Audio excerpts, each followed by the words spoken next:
Allez hop, nous sommes ici avec Pat. Bonjour messieurs, Pat et Rémi. Vous vous étiez déjà rencontrés plusieurs fois ou pas? Non. Je l'avais aperçu, je l'avais aperçu. Rémi dans le micro, ça n'y a pas beaucoup de micros.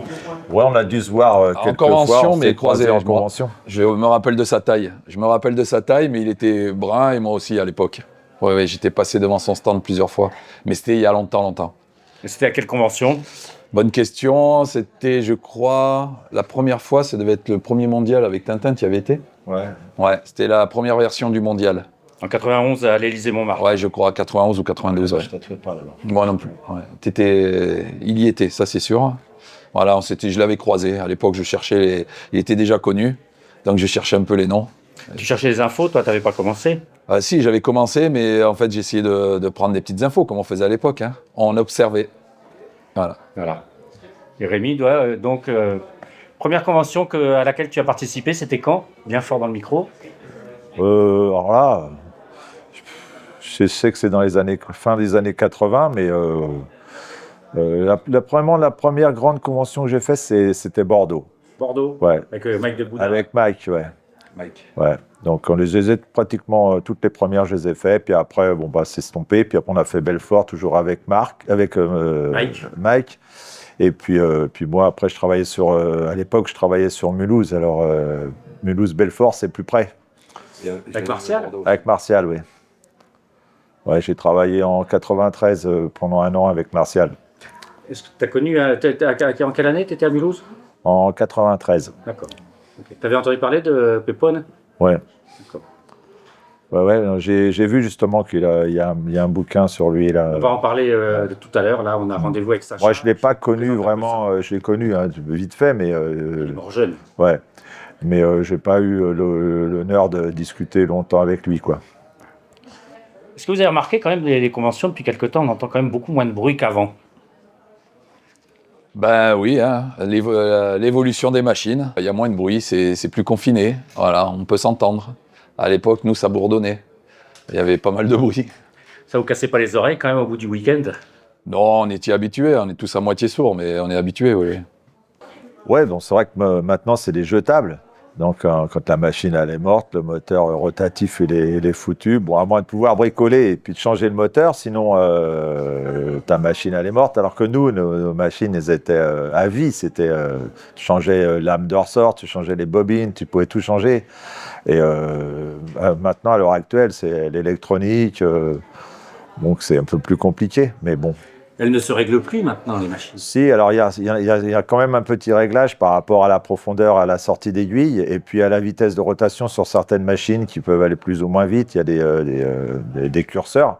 Mais sinon, nous, on avait quand même énormément plus de réglages. Et puis chaque tatoueur pouvait peaufiner la machine en fonction de son propre travail. Alors que maintenant, on est coincé, on est obligé de suivre la technologie. Mais tu utilises quand même maintenant toi-même des pennes, c'est ça? Ah oui, on n'a pas le choix, il faut bien suivre le mouvement. Tu aimes reprendre tes machines quand même? Oui, de temps en temps, oui. Mais bon, c'est bien à la boutique, parce que quand tu te déplaces, c'est beaucoup plus pratique d'avoir un pen. Et puis voilà, puis il faut vivre avec son temps. On ne crache pas sur le passé, pour pas cracher sur l'avenir. C'est sûr, c'est sûr. Et donc, vous échangiez des trucs comme ça sur les conventions? Bah oui, chacun avait ses petits réglages. Il y avait des gars qui étaient beaucoup plus doués, donc on regardait un petit peu comment ça tournait. On avait beaucoup plus de machines parce qu'elles étaient spécialisées. Il y avait des liners, il y avait des shaders. Donc chacun avait ses petites techniques. Et puis les réglages, en fait, chacun les peaufinait à l'extrême des fois. Ça ronronnait, qui avait beaucoup plus de puissance que d'autres. Donc il y avait, comme il dit Rémi, il y avait un échantillon vachement large et chacun choisissait. Donc on avait nos constructeurs, nos cadres avec nos petites dédicaces dessus, la petite pièce de monnaie pour porter bonheur que maintenant on n'a plus. Voilà, toutes ces petites choses, quoi. Les meilleures machines, c'était les machines en fer. Il faut que ça soit très très magnétique, il faut que ça soit aimanté. Toutes les machines qui ont été faites à base d'alu ou à base de métaux non aimantés, il leur fallait toujours des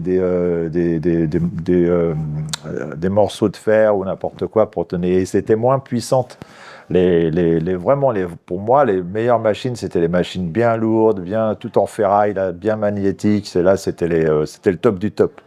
Après, il y a eu tout le reste, quoi. Tu me disais que les machines, on te téléphonait pour les régler.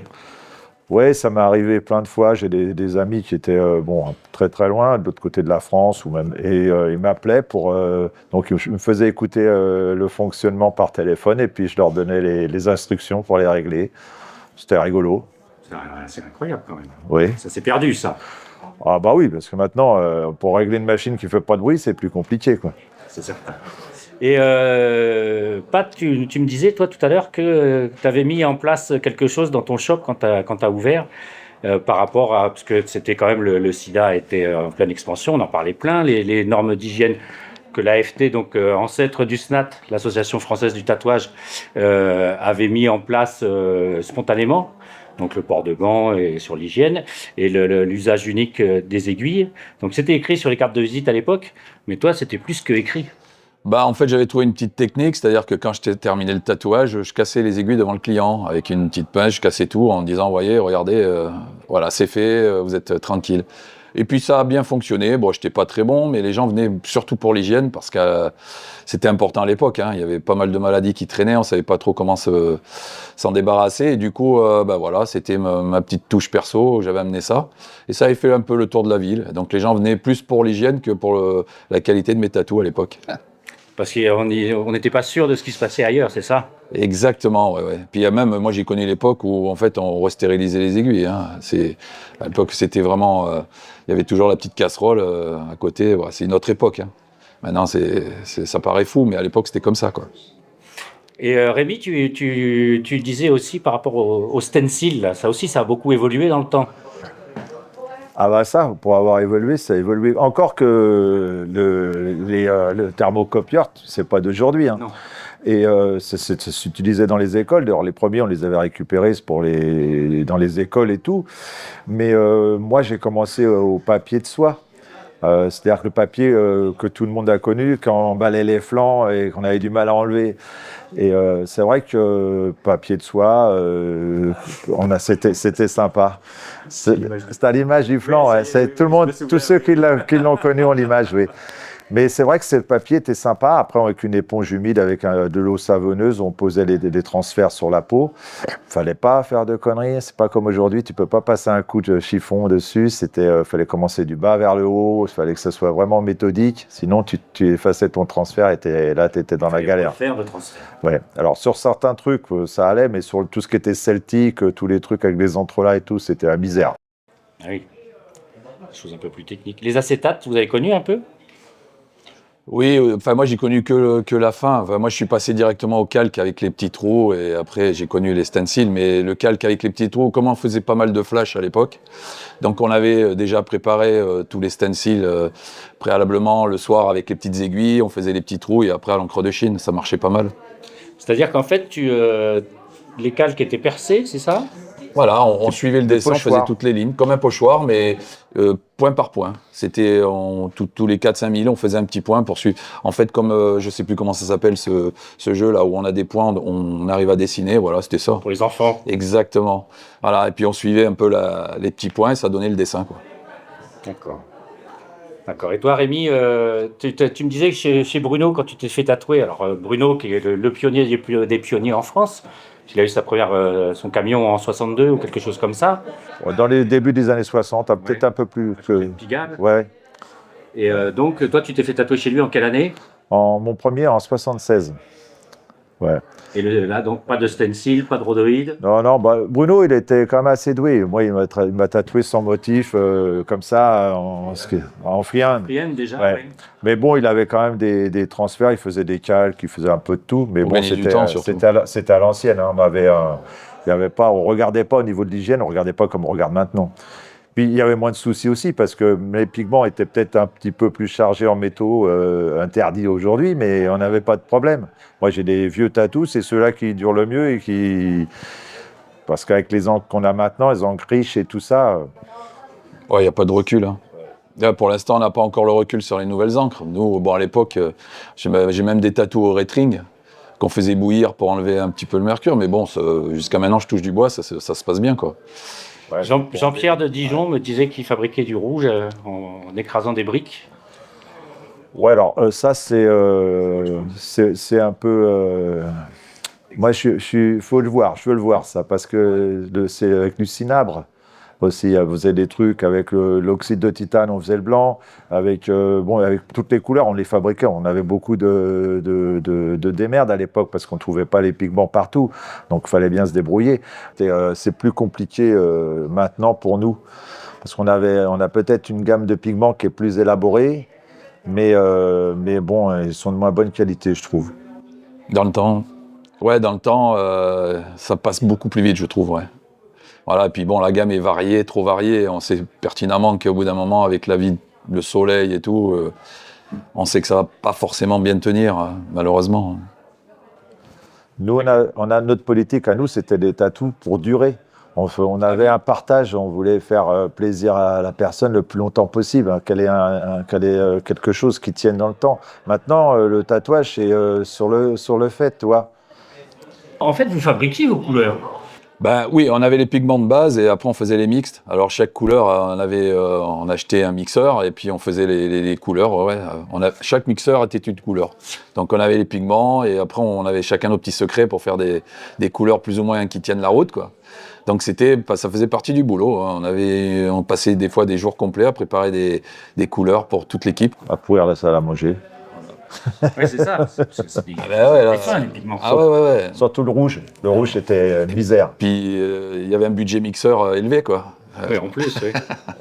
Moi, j'achetais beaucoup de pigments sur assez national aux États-Unis, où des fois on avait un peu de business avec les gens qui en faisaient aussi en France pour tout ce qui était cosmétique et tout, parce que c'était les mêmes plus ou moins.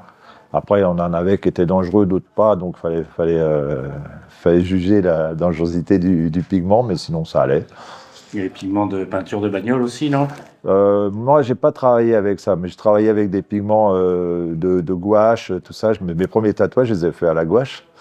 Alors, on pilait, on faisait nos mélanges, on faisait des petits trucs, c'était sympa. Alors que maintenant, c'est encore plus dangereux parce qu'ils mettent des distillats de pétrole, ils mettent des trucs. Le liant qu'il y a pour le riche, c'est un abrasif. C'est formidable, ça. Ouais, c'est extraordinaire. Ça sèche dans les peaux, ça tient pas, c'est une misère. Et ça coûte plus cher. Bah, tout coûte plus cher de toute façon. Oui, mais quand elles ont commencé à sortir, tout de suite, elles avaient pris une douille. Bah, je pense que dès qu'ils ont commencé à réduire les contenants, parce qu'avant, on pouvait acheter des pigments, les encres, on les achetait par litre. Donc, ils ont commencé à nous imposer des pigments en petits flacons et tout. Et là, les prix ont explosé. Déjà pour le conditionnement, pour tout, c'est beaucoup plus cher. C'est un peu normal, quoi. Voilà. C'est pas écolo, en fait, le tatouage. Bah, ça dépend comment on le prend, mais bon, après, nous, on était en circuit fermé, hein. On achetait les matières premières, on faisait nos encres, nos aiguilles, des fois on recycle, enfin voilà, donc au final, on était quand même assez raisonnable, hein. Mais maintenant? Ah, mais maintenant, moi, je suis un peu perdu, hein, de toute façon, hein, je suis comme tout le monde, hein, je crois ce qu'on me dit, parce que malheureusement, on peut pas contrôler, on fabrique plus rien, pratiquement, donc c'est vrai qu'on n'est plus à la base, hein. Donc c'est compliqué de savoir, hein. C'est vrai que d'un côté, on nous enlève les gobelets plastiques, on nous enlève les pochons en plastique et tout, et puis nous, on nous remet des machines en plastique. Alors, recouvertes de plastique, voilà, avec les bus en plastique, ouais. Avec le téflon, quand il y a eu les premières bus téflon, avec tout, il y a du plastique partout, alors que nous, c'était tout inox, tout ferraille, du solide, quoi. Et c'était stérilisé. Et vous aviez du sacré matériel à l'époque. Ouais, on avait des autoclaves classe B avec cycle Prion et tout. Bon, ça c'était c'était classe B. Ensuite, il y a eu le cycle Prion. On a eu une bonne évolution au niveau du matériel de stérilisation. On était au top. Pour ça qu'on a traversé les années sans gros problème, quoi. Il y a réellement à ma connaissance, je connais pas vraiment les gros problèmes qu'il y a eu avec le tatouage. À part des cas où c'était surtout des problèmes d'hygiène et de mauvais traitement du tatou pendant la cicatrisation. Voilà. Là, vous n'en êtes plus responsable de ça.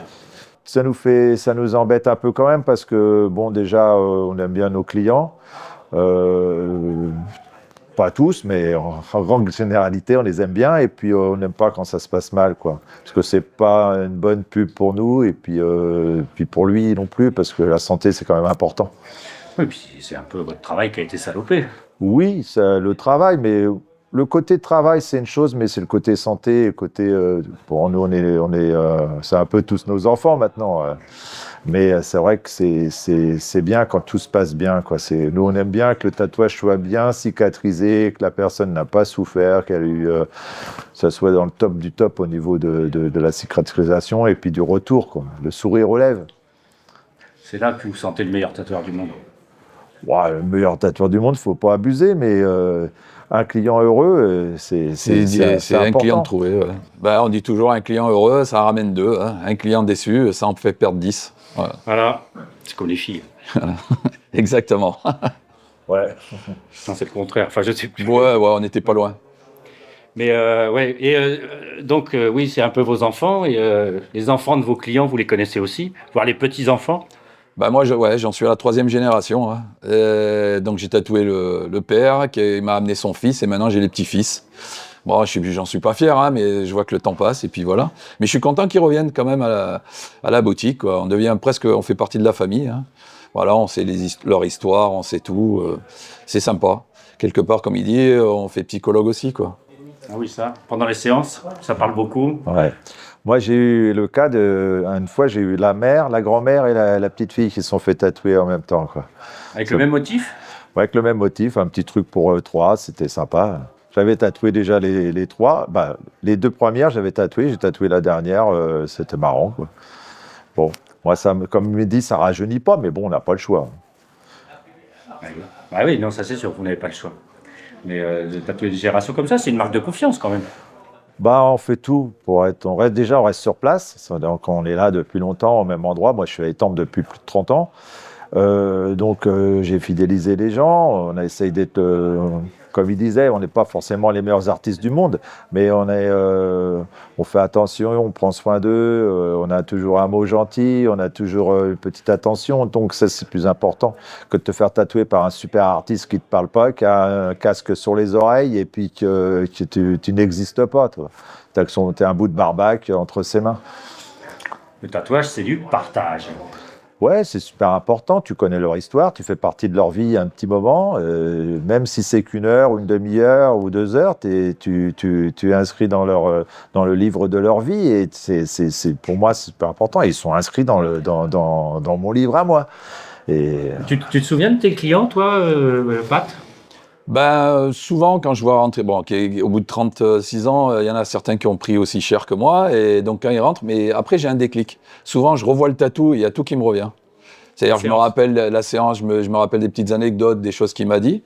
Mais sur le moment, j'avoue, hein, des fois, dernièrement, j'ai eu un client qui est venu, je l'avais tatoué il y a 28 ans. Bon, il avait pris un peu de... 28 ans. 28 ans dans la gueule, et puis il avait bien vécu. Mais par contre, dès que j'ai vu le tatou, tout m'est revenu. Je me suis rappelé un peu des anecdotes et tout, et ça, d'ailleurs, il avait été marqué du fait que je me rappelle de certaines choses. Voilà, c'est vrai que le tatou avait pris 28 ans aussi, et je lui ai dit, écoute, si tu veux, je te fais un cover. Il m'a dit non, je le garde. Donc j'étais très content, quoi, j'étais fier. Il m'a dit non, celui-là, je le garde. C'est sa vie. Oui, et puis bon, quelque part, il me dit, c'est un de tes premiers à l'époque, voilà, je veux le garder. Donc, écoute, j'étais content. J'ai dit, on le montre pas trop quand même. Et voilà, quoi. Oh, tu l'avais pas signé. Non, mais bon, c'est le bouche à oreille qui fait le reste. Voilà, ça marche au bouche à oreille, le tatou. Hein. Heureusement, il reste ça encore. Voilà. Les gens parlent. Donc, ça reste mieux que les réseaux sociaux, en fin de compte. C'est autre chose. Voilà. Mais je pense que comme nous, avec des boutiques qui sont en place depuis, moi, ça fait 35 ans, on fait partie comme le boucher, le cordonnier, on fait partie du paysage. Voilà. Donc les gens ne vont pas trop sur les réseaux, ils viennent directement ou parlent de nous directement, quoi. Et c'est ce qui fait qu'on tourne encore, quoi, heureusement. Mais ouais, tu dis boucher comme les commerçants, parce que vous étiez Ah ouais, mais ouais. Mais vous étiez quand même super mal vu à un moment. Quand vous avez commencé, Rémi. Alors, mal vu, c'est le tatouage qui était mal vu. Après, chaque individu, si t'es gentil, la gentillesse, le partage, c'est ça, c'est être cool, voilà. Après, on avait tous plus ou moins des métiers avant, on était on n'était pas non plus des parias, quoi. Donc après, on avait un métier qui était particulier. Bon, les tatouages, c'est pas comme aujourd'hui. Il y a beaucoup de moins de gens tatoués sur le visage, sur les mains, tout ça. Disons qu'au niveau apparence, on était comme le kidam, quoi. On n'avait pas vraiment des looks de gangsters. Après, c'est vrai que quand tu te faisais tatouer, moi je me rappelle avoir tatoué un officier, il pensait que qu'on était des clandestins. Tu vois, j'ai des potes de la gendarmerie qui sont rentrés dans le salon, il a eu peur, il s'est dit ça y est, je vais être en prison, il se voyait déjà incarcéré, toute sa carrière militaire foutue, tu vois. On a dit non, on vient dire bonjour, tu vois, on était... C'est comme ça. Après, il y a toujours les gens qui parlent et les gens qui ne parlent pas. Moi, je dis toujours, tu sais ce que dit quelqu'un qui est tatoué à quelqu'un qui ne l'est pas? On me répond, bah non, bah je dis rien. Tu vois, voilà, c'est comme ça. On a suivi notre voie, on était passionnés, on était à fond dedans, on vivait... on n'a pas été riche à cause de ça, ou grâce à ça, je veux dire, mais on a toujours continué parce qu'on y croyait, et puis c'est une passion, comme n'importe quoi. Ça a un peu changé, ça, maintenant, mais bon, c'est... Ça reste une passion pour toi. Bah oui, sinon je serais pas là, hein. C'est vrai que j'ai traversé beaucoup de choses, j'ai rencontré beaucoup de gens, j'ai aimé énormément partager avec tous ces gens, et on est enrichi, quoi. Quand tu es tatoueur, tu connais tout, pratiquement. Pas à fond, mais tu connais un petit peu de tout, parce qu'à travers tes clients, tu vis leur passion aussi, tu vois. Et ce qu'on disait tout à l'heure, le partage, tout ça, c'est hyper important, hyper enrichissant. Mais il y avait un a priori quand même sur le tatouage à ce moment-là. Certains avaient eu du mal à pouvoir ouvrir une boutique quand il s'agissait d'aller voir des propriétaires. Pour une boutique. Bah, c'est surtout en fonction des villes. Moi, je sais qu'à Antibes, quand j'ai ouvert à l'époque, le maire m'avait demandé de me mettre dans une rue discrète pour éviter, voilà, bah, il savait pas. Et puis au final, il a vu très rapidement que ça se passait très bien. Et après, il m'a ouvert les portes de la ville. Mais c'est vrai qu'au début, il disait toujours, ouais, faut rester discret, voilà, c'est des métiers discrets. Donc on suivait ou on suivait pas, hein. Mais bon, c'est vrai qu'à l'époque, c'était tabou, hein. Les gens passaient devant, se demandaient ce qui se passait là-dedans, voilà. Puis bon, à l'époque, c'était plutôt le milieu de la bécane et du rock'n'roll. Donc il y avait toujours quelques bécanes devant. Enfin voilà, c'est une autre époque. Donc les gens disaient toujours qu'est-ce qui se passe, voilà. Mais ça se passait très bien en fait. C'est ça, les gens ne savaient pas, donc ils parlaient. Oui, ils avaient des a priori parce qu'ils se disaient qu'est-ce que c'est, comment on peut vivre de ça. Et puis au final, ils voyaient que jour après jour les portes ouvraient, et puis il y avait une clientèle, et puis voilà, comme on dit, on se faisait des potes dans le quartier, et puis ça se passait très bien. Donc, mais c'est une autre époque, voilà. Le tatou à l'époque, on avait un client par jour, c'était un miracle déjà. Il y avait très peu de gens qui se faisaient tatouer. Enfin, je parle pour moi à Antibes, hein. Voilà, donc c'était un métier de patience. On a bouffé des pâtes. On a attendu et ça s'est développé, on en a profité aussi, mais voilà quoi. C'est pas d'Antibes. Voilà, d'où le nom. Voilà. Ouais, c'est ça. Ça, Non, mais c'est vrai, bon... Mais moi, j'ai eu la chance à Étampes, c'est que j'ai rencontré le maire qui est là depuis très longtemps, qui lui a cru en moi au début, qui m'a aidé à faire les premières conventions de tatou sur Étampes. Il a défendu le SNAT quand on l'a créé. Et c'est vrai que ça, c'était bien d'avoir des gens, des officiels de la mairie qui nous ont pas craché au visage, quoi. C'est bien. Maintenant, tout le monde n'a pas eu cette chance. Et je sais qu'il y a des villes où les maires ils sont un peu anti-tatou. Et puis, c'est comme tout le monde. Les bouches de vieille, il y en a partout, hein. Tu peux pas, t'habilles trop court, ça va pas. T'es trop long, ça va pas. T'es blonde, ça va pas. Tu vois, c'est le français, ça. Donc le tatouage, on n'y a pas échappé, mais bon, maintenant, on est rentré dans les mœurs, tout le monde aime bien. Et puis les gens qui nous ont... Moi, j'ai eu l'expérience d'un conseiller municipal qui était dans l'art, qui s'occupait de tout ce qui était artistique et tout, qui m'a dit, on mélange pas les torchons et les serviettes. Il voulait pas que je fasse d'exposition avec les artistes de l'époque. Bon, on l'a pas trop mal pris. Mais du coup, maintenant, c'est eux qui viennent nous voir pour qu'on soit dans les expositions. Ouais, ça a bien changé tout ça quand même. Voilà, on a changé la texture, on est devenu des serviettes. Voilà. Et c'était pas reconnu par l'administration non plus, ça allait plus loin maintenant. C'est toujours pas. On a un code APE qui est pas reconnu. On a un code APE, mais on peut pas s'en servir contre l'État. Il y a plein de choses qui sont un peu étranges, même au niveau des assurances ou même pour la retraite, pour tout ça. C'est un peu bordel. Ça changera peut-être, mais bon. Tant qu'il n'y aura pas des gens qui seront décidés en lieu à nous faire changer, à nous installer dans un registre ou Pour l'instant, on est un peu à la rue. C'est quand même malheureux ça, hein, depuis le temps. Oui, bon, c'est pareil, hein, c'est l'évolution. À l'époque, moi j'ai commencé, ils m'avaient mis statut d'artiste, qui m'ont vite enlevé parce que c'était avantageux, et puis après chacun se débrouille. J'ai même été esthéticienne, parce qu'il y avait tatoueur n'existait pas. Ouais, avec Donc, Ava, avec le groupe Ava. voilà. C'était Ava, c'était eux qui nous prenaient en assurance et nous prenaient énormément d'argent pour aucune garantie. Et après, ils nous ont dit qu'ils avaient fait ça pour nous rendre service.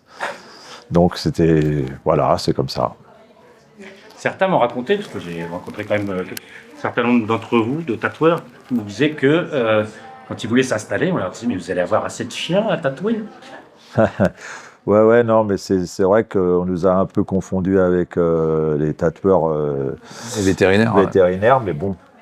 En fait, moi, les premières bécanes que j'ai eues, c'était des bécanes qui servaient à tatouer les moutons. Mais bon, voilà. Je ne tatouais pas que les gens frisaient. Oui, bon après, voilà, ce qu'il faut remettre dans le contexte, c'est que ça a évolué très vite, surtout dernièrement. Après, nous, on a connu l'époque où, en fait, il y avait un tatoueur tous les 100 km. Et donc, c'est vrai que on prenait presque plaisir à aller le voir pour avoir des secrets. Chacun avait ses petites techniques. Ça se développait tout doucement. Puis bon, par contre, après, socialement, on était à part. Hein. On était tous un peu à l'écart, quand même, des musiciens. Enfin, ces statuts un peu à la con. Mais bon, ça a évolué doucement et on a réussi à survivre. Bon, après, c'est vrai qu'on a un peu épongé le mauvais, quoi, hein, dans le tatou. Hein. Bon, maintenant, on voit ce que c'est. C'est fou, quoi. On n'aurait jamais pensé ça, quoi. Mais ça se voit rien que dans vos blazes, en fait, puisque il y avait toujours votre prénom et le nom de la ville où vous étiez. C'était comme ça à l'époque. Hein. On cherchait pas trop. Hein. C'était pas d'Antibes parce qu'en fait, à Antibes, généralement, dans une ville, il y avait un tatoueur. Voilà, un tatoueur par ville. Et puis au final, on s'appropriait la ville. Hein. Donc voilà, en gros, c'était ça. Hein. Donc d'où pas d'Antibes. On faisait comme les motoclubs. Exactement. Non, mais c'est vrai que nous, quand on a commencé, je pense qu'on devait être à peine une centaine en France. Maintenant, on doit être 20 000. Donc forcément, c'est plus compliqué. Bon, il y a beaucoup de concurrence, mais il y a beaucoup plus de gens qui se font tatouer aussi. Bon, après, ça, on peut pas lutter. Hein. C'est l'évolution. Voilà. Mais c'est vrai que quand nous, on a commencé, on donnait le nom de notre ville parce qu'on était tout seul dans notre ville. Donc, c'était pas de la prétention, c'était juste pour de la reconnaissance. On sait, tiens, il n'y en a pas d'Antibes, il y a Rémy d'Étampes. Bon, à Paris, ils étaient 3 ou 4 parce que c'est une grande ville. Mais au Lyon aussi, je crois qu'ils étaient 2. Mais des petites villes comme nous, villes de moins de 30 000 habitants, il y avait un seul tatoueur. Ouais. Puis c'était pas évident de vous trouver en plus. Bah oui, non, puis ouais, comme ils disent, c'était du bouche à oreille, donc les gens nous trouvaient parce qu'ils se faisaient emmener par celui qui s'était fait tatouer, c'était la fête à l'époque, hein, une petite bière, un petit truc, un petit barbecue avec le client à la fin, c'était du n'importe quoi. Mais c'est des bons souvenirs et puis on regrette pas. Bah, j'espère que bah non. Quand même. Non, on n'est pas trop nostalgique non plus parce qu'on évolue, mais c'est vrai que voilà, c'est une autre époque. On peut pas comparer du tout. Alors, ce qui est bien, c'est que des fois, il y a des jeunes qui nous demandent à l'époque, qui reprennent des petits codes de l'époque aussi, donc c'est bien, ça survit. Mais bon, je pense que nous, notre façon de faire et tout, ça va disparaître tout doucement, quoi. Il reste, je pense, encore une génération, puis après, c'est fini, quoi. Voilà, on est des dinosaures, quoi. Ouais, faut pas dire ça. Bon, en tout cas, merci, messieurs. C'était formidable, vous n'êtes pas obligé de partir en courant. Non, je voulais juste prendre ma veste. On va se retrouver sans doute tout au long du week-end. On a encore plein de choses à vous demander. Vous avez certainement plein de choses à nous raconter. Merci. Merci. Avec plaisir. Jingle, Vincent. Bon, on n'a pas été trop mauvais, hein. C'était long, hein. Ouais, il nous a fait une interview. C'est apostrophe, là. C'est bien.